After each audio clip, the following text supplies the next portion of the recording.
Preparing well for any ground penetration work can save you a lot of money. So, before you dig, have spoken to a few industry legends who have shared some valuable tips. Step 1. Review your maps. The first step is to review your maps to make sure they're still in date, because services may have been moved or added. The front page will also have a list of directives from the asset owners that you'll need to follow to meet your duty of care. This may include exclusion zones or no-go zones that will impact how you prepare for the work.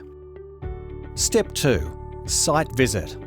A site visit is obviously, without a doubt, the ultimate way to do it. Yeah, never assume that that's a sewer cover, never assume that that's a traffic cover, never assume that's a Telstra cover. It might not be a valve, it might be a ferrule, it might be a stop tap, a hydrant cover might have a shallow buried valve in it. So there's never assume, I suppose would be the easiest way to put it. When you're on site, take in the topography of your location. Look for clues that will help you align your maps with the exact location of the underground assets. Some of the common clues you should be looking for are pits that aren't on plans, services in poles, recent excavations, a cut in the roadway, a cut in concrete, whatever the case may be, where it's been excavated. It could be a narrow strip, it could be a wide strip, it could be anything like that. You should also be aware that not all asset owners are before you dig members, so you should contact them directly for any detail they might be able to provide. It's a way for anyone to get information on our assets, which is the first port of call. I think every asset owner should be a member before you dig. Without it, I think it would be a lot of work and a lot of time to try and get that information to every person. Step 3. Interpret your plans. When reading your maps, pay particular attention to the legend.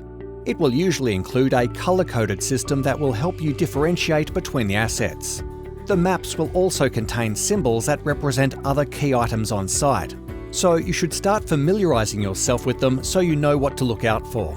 The bigger authorities do make a point of giving you a legend so you can decipher. Some, again, are better than others. I would suggest that if you're ever in doubt, contact the authority. Step 4. Engage a locator. Because not all plans are the same. So they may be simply a guide that there is a service in that area. Which is why an important next step is to engage a locator. Some asset owners will provide you with a list of locators on their duty of care. If not, you can find a locator yourself through an online search or by contacting the asset owners directly for their recommendation. Your locator will also use before you dig maps, as well as specialised equipment to verify the presence of known and potentially unknown underground assets and their approximate location. Step 5. Mark out and verify. Your locator will mark out the approximate location of underground assets using a colour-coded system. We started in the early days using different colours for different services. It's now an Australian standard. Certain services should be marked in certain colours. So blue for water, yellow for gas, white for comms and data, orange for power. The locator should then walk you through the length of your project to discuss the markings. They may also suggest where they think there may be other assets not shown on any drawings. Go over it with the customer.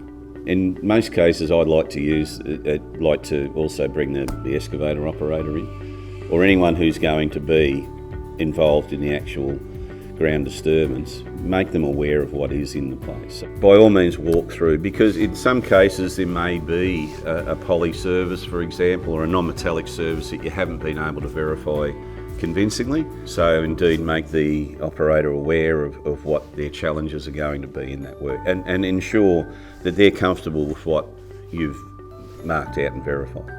By following these steps well, you'll keep your work group, community, environment and underground assets safe from harm.